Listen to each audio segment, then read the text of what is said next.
Bienvenidos a Podcast 78, el podcast de misterio. Era el año 2005, vivía en la ciudad de San Luis Potosí, México, y esta es una historia donde un sueño premonitorio me habría salvado la vida y a mi familia también. Durante varios meses tuve una pesadilla recurrente. En ese sueño me podía ver muriendo calcinado en un hotel. Era tan realista que podía sentir el dolor ardiente en mi piel, oír los gritos aterradores y el crujir de las llamas devorando todo a su paso. Cada vez que soñaba, los detalles se volvían más claros, imprecisos. En los últimos sueños, antes de nuestro viaje familiar, pude incluso observar con precisión los detalles exactos del edificio, desde su fachada hasta los cuadros que colgaban en las paredes. Días después, partimos de viaje hacia la playa. En el trayecto decidimos hacer una parada en una pequeña ciudad para descansar. Al llegar buscamos un lugar donde alojarnos y, para mi horror, nos detuvimos frente al mismo hotel que había estado soñando. En ese instante me quedé paralizado. El edificio estaba frente a mí y era una réplica exacta de aquel que había visto arder durante varias noches en mis pesadillas. Rogué a mis padres que buscáramos otro lugar, pero al principio no entendieron mi insistencia. No dejé de suplicarles, de insistir, hasta que finalmente decidieron cambiar de hotel debido a mi angustia. Esa noche, mientras descansábamos en otro hotel, nos despertaron las sirenas de los bomberos. El hotel donde inicialmente íbamos a alojarnos estaba en llamas. La noticia nos pegó bastante duro al día siguiente, al enterarnos que 14 personas habían perdido la vida. Cada vez que recuerdo aquel suceso me invade un escalofrío. No entiendo cómo pude soñar tal tragedia, cómo pudo adelantárseme en un sueño, una premonición, por así decirlo, con una exactitud espeluznante. Lo que me queda claro es que las premoniciones son reales. Y en efecto, algunas veces a través de los sueños podemos ver cosas que están a punto de suceder. Era el año 1972, vamos a contar otra historia. Nada más antes de continuar, te pido que te suscribas y que le des clic a la campanita.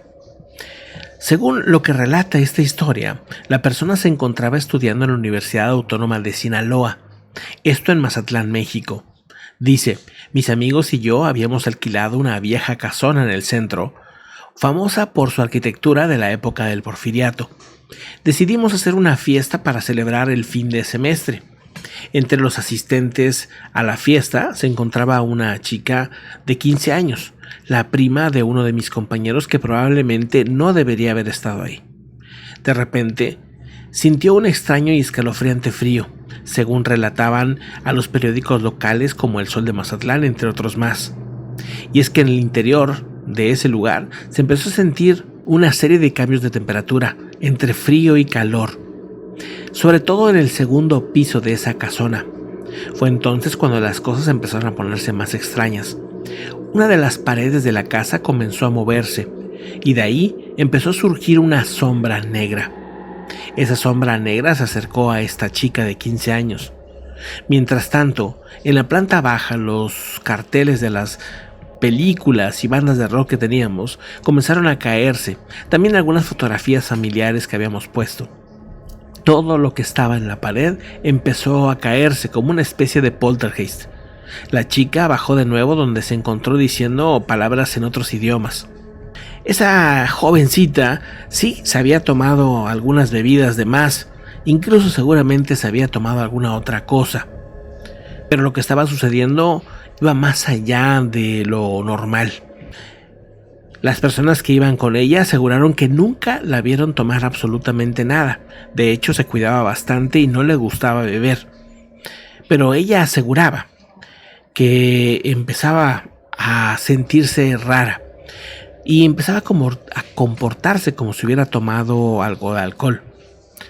Sus palabras empezaron a hacerse cada vez más extrañas hasta que empezó a cambiar de idiomas y a hablar con otras voces. Sus palabras en un principio parecían normales, pero la cosa fue poniéndose más extraña, sobre todo cuando le cambió el tono de voz. Después de eso, empezó a contar una historia muy extraña.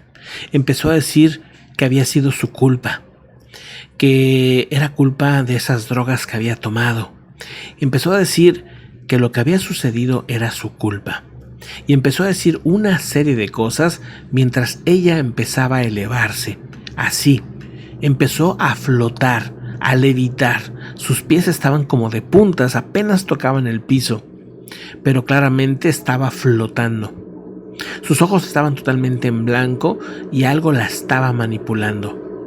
Después del suceso, que obviamente nos dejó impactados, y todo festejo se acabó en ese mismo momento, nos enteramos que en esa misma casona había muerto una jovencita por una sobredosis. Todos creemos que había poseído a esta jovencita de 15 años. Ella asegura que no tomó nada en ningún momento de la fiesta. O sea, que el fenómeno o lo que vimos no era a causa del alcohol o de las drogas, sino que era algo más. Y sobre todo por los fenómenos que se vieron en las paredes y la forma en que empezó a elevarse. Aún al día de hoy no nos gusta hablar de este tema entre los amigos y yo. Preferimos evadirlo y no hablar mucho de este tipo de situaciones. Pero vamos a otra historia, y agradezco a toda la comunidad que le dio manita para arriba. Y si no te has suscrito, hazlo, suscríbete, dale click a la campanita, y todos los días de lunes a viernes tenemos relatos extraños, testimonios e historias impactantes del misterio. Era el año 2007 y volaba en un Boeing 747 para una aerolínea comercial en rutas transatlánticas. En ese año en particular había tenido varias experiencias extrañas durante mis vuelos que en esta ocasión no voy a explicar, lo dejaremos para otra ocasión. Le llamábamos Betty en honor a la famosa Betty de la serie de la televisión de los 60s, de los Picapiedra, dado su carácter juguetón pero molesto. ¿A qué me refiero? Ahorita van a ver. Recuerdo claramente por primera vez que experimenté algo extraño. Estaba en medio del Atlántico volando desde Madrid hacia Nueva York cuando de repente el café que acababa de servirme, estando en el compartimiento de los mapas, me resultó extraño, pero le atribuí toda esta sensación al cansancio.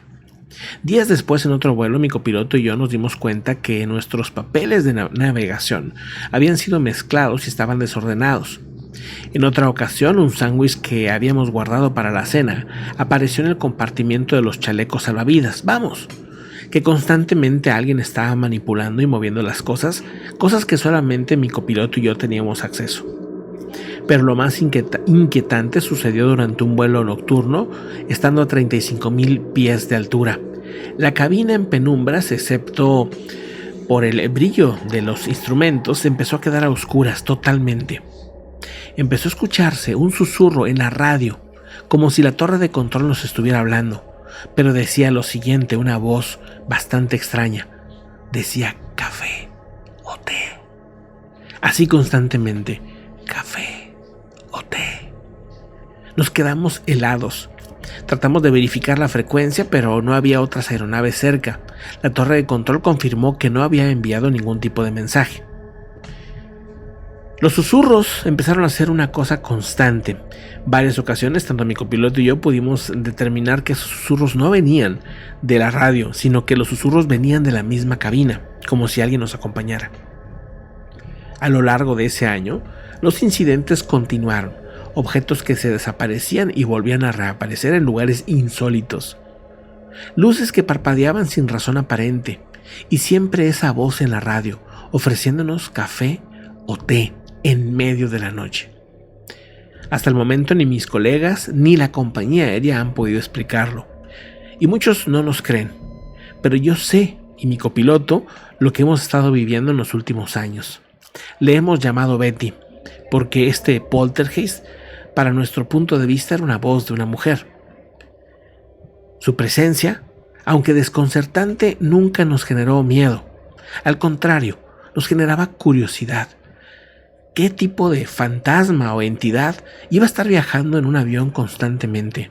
Es un fantasma viajero, algo que pues yo no había escuchado en ninguna otra ocasión. Y es que, bueno, pues si lo pensamos, ¿por qué no? O sea, si ha habido entidades y apariciones extrañas en trenes, en en barcos, en todos lados, ¿no? Pues en los aviones también pasan cosas extrañas. Y vamos a otra historia bastante interesante. Vamos a la siguiente historia. Dice: la empresa de ambulancias para la que solía trabajar tenía una ambulancia que empezó a comportarse de forma muy extraña. Esto fue contado en un foro en internet y pues me llamó la atención, así que aquí va la historia. Según los técnicos de emergencias médicas y la gente del hospital, habían tenido experiencias raras en esta unidad. Era 1990 cuando se empezó a presentar una de las primeras experiencias. Esta le sucedió a mi compañera y a otra persona. Estábamos trabajando, dice mi compañera, en una comunidad rural cerca de Valencia, España. Eran las 3 de la mañana, estaba completamente oscuro y en silencio. Ambos habíamos estado, dice, medios dormidos, ya que habían sido días difíciles. Dice mi compañera, estaba yo en el asiento del conductor y la otra persona estaba en el asiento del pasajero. Me despertó al escuchar una voz amortiguada, pero pensé que mi compañero estaba hablando. Le dije que estaba intentando dormir, que iba a cerrar los ojos un rato. Pero escuché una voz masculina decir: Dios mío, me estoy muriendo. Seguido de unas respiraciones muy agitadas. Nos volteamos a ver y nos dimos cuenta que el sonido no lo hacíamos ninguno de nosotros, sino que el sonido lo hacía alguien más.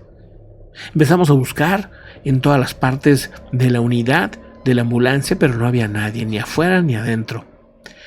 Así estuvo después tranquilo unos días y no volvió a suceder nada. Luego volvimos a escuchar una especie de clic en el regulador de botella de oxígeno y una especie de siseo, como si estuviera perdiendo el aire. Encendí las luces y salimos corriendo de la unidad pensando que alguien se había metido en la parte de atrás, pero no había nadie. Revisé las botellas de oxígeno y ninguna estaba abierta, ninguna tenía fuga. Lo más extraño es que a partir de esa ocasión, varias personas aseguran haber escuchado voces dentro de la ambulancia. Voces como de alguien que se da cuenta que está a punto de fallecer. Esta serie de incidentes han recorrido las unidades de otras ambulancias en las que las personas suelen pedir un cambio de ambulancia porque no quieren trabajar en esta. Lo más extraño es que en una ocasión, una de las personas asegura que en el espejo retrovisor pudo observar cómo una mujer estaba viéndole y al voltear ya no estaba. Este tipo de apariciones extrañas, de voces, de susurros en esta ambulancia, me dicen que también suelen suceder en los lugares de los accidentes, pensando que tal vez esa mujer había perdido la vida exactamente arriba de la ambulancia. Un tema que nos ha dejado impresionados, sobre todo porque otras ambulancias ya han empezado a presentar fenómenos similares. Hablando con amigos que tienen muchos años trabajando aquí, me aseguran que esto es algo normal, que es algo que no se habla mucho, pero que otros ya lo han vivido. Al final de cuentas, ese cambio entre la vida y la muerte deja una huella clara en ese tipo de lugares, sobre todo cuando es algo repentino. Vamos a la siguiente historia. Recordarles que, aquí en Podcast del Misterio tenemos este número, acá está, 52 87 81 19 7903. Ahí vía Telegram y también vía WhatsApp puedes dejar algún testimonio, algún relato, alguna historia, y aquí con mucho gusto estaremos escuchándolo de tu propia voz o también leyéndolo. Muchas gracias a toda la comunidad que nos envía testimonios. También, si no te has suscrito, pues puedes hacerlo perfectamente. Miren, vamos a una historia que sucedió en 1999. Dice lo siguiente: me encontraba en una casa antigua en Guadalajara, Jalisco. Esto es un testimonio de misterio que viví con mi amigo y mi fiel perro labrador, Bruno, ¿no? Que pues esta persona lo considera su mejor amigo. Hubo una situación, un enigma que hasta el momento, dice, me desconcierta, pero al mismo tiempo me reconforta. Mi esposo Raúl y yo habríamos compartido 40 años de matrimonio antes de que él nos dejara. una pérdida de la que aún me costaba recuperarme. Bruno parecía entenderlo. Bruno, mi perro, parecía entender esta situación.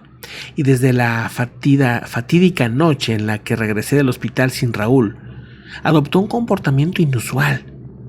Saltó a la cama ocupando el lado que siempre había pertenecido a Raúl y apoyó su cabeza en la almohada donde Raúl lo hacía.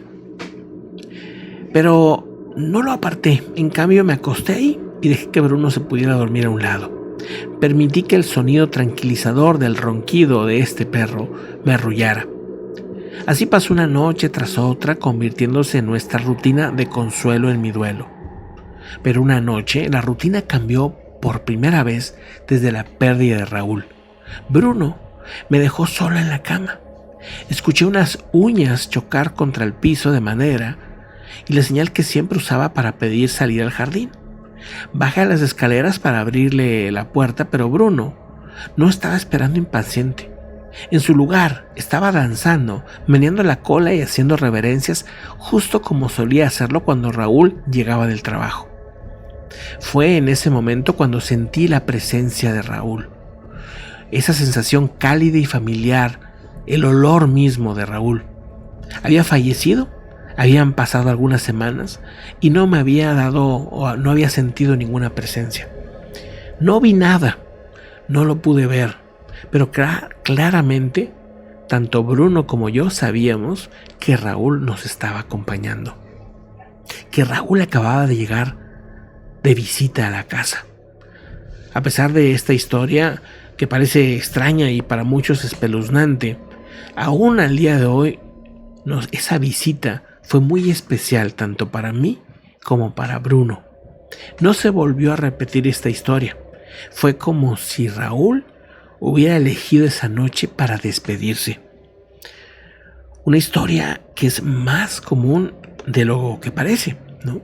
Donde pues tanto mascotas como humanos comparten el querer de una persona y cuando esta persona se va, pues parece que también los pueden llegar a ver, ¿no? O sea que la capacidad de los perros no es nada más por mero instinto, como dicen, sino que va más allá, ¿no?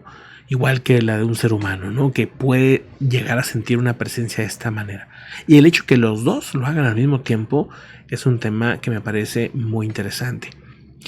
Hay varias historias que ustedes aquí nos han contado de mascotas, de gatos, de perros, que presienten a una persona, por cierto, que pudiera estar en problemas o una persona que ya no está con nosotros. El primer caso que yo reporté en YouTube y pude conversar y platicar y mostrar algunas imágenes, precisamente fue de Rufo, un perrito que era de mi hermano menor y que pues en una ocasión, nosotros ya sabíamos que algo había especial con ese perro, porque solía de repente identificar ciertos lugares donde estuviera, en los que nosotros sabíamos cómo este perro nos avisaba de que había una persona ahí. Era muy sensible para eso. Pero de vez en cuando encontraba personas donde no las había, ¿no? Y nos avisaba que había alguien ahí, pero no lo veíamos. Pero la diferencia es que mi hermano había comprado una cámara con esta luz infrarroja y entonces grabó.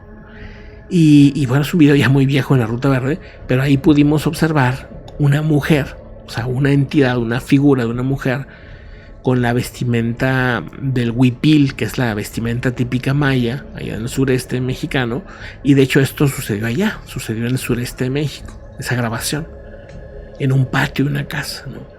Y estuvo muy, muy sorprendente. Y lo más extraño de todo es que ese mismo perro, años después, ya en Monterrey, estando en un segundo piso, en el que no puede saltar ni ir a ningún lado, o sea, tenía ahí pues todo, tenía su techo, tenía su camita, todo. Entonces ahí esa era su casita, su lugar, ¿no?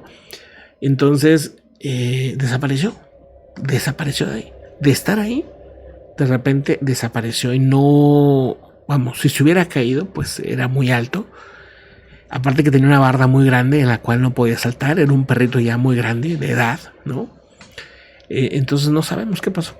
Simplemente desapareció, una forma muy, sin dejar absolutamente ningún rastro. Pero bueno, ese es un tema para otra ocasión.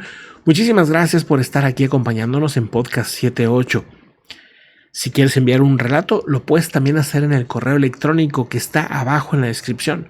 Si nos escuchas ahí en Spotify, en Google Podcast, en Apple Podcast, etc., te lo agradezco también y te pido que nos ayudes recomendándonos. Un fuerte abrazo, que estés muy bien. Nos vemos en los siguientes relatos. Hasta luego.